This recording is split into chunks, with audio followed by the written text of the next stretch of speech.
藤次郎取暖炉 ，keep warm and not dry。提起防护罩，扭紧螺丝。打开油箱盖子，使用开桶器打开专用容器盖子，用抽油管给暖炉加入溶剂。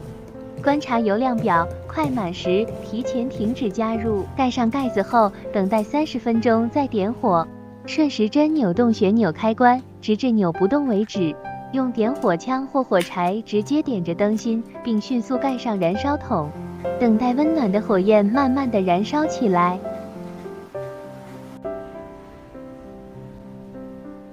熄火就是逆时针扭动旋钮开关到底。